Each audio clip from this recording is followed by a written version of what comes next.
दगडापरीस वीट मऊ. अधोरेखित शब्दातील शब्दयोगी अव्ययाचा प्रकार ओळखा.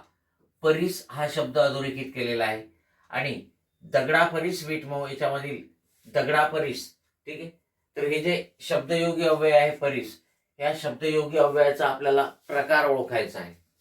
विरोधवाचक नाही, कारण परीस हे शब्दयोगी अव्यय कुठला विरोध दाखवत नाही. तुलनावाचक मात्र ते आहे, कारण आपल्याला सरळ इथे लक्षात येते की दगडापरीस वीट मऊ म्हणजे दगड आणि वीट यांच्यातील मऊपणाचा, ठीक आहे, आपण काय केलेली आहे, मऊपणाची तुलना केलेली आहे.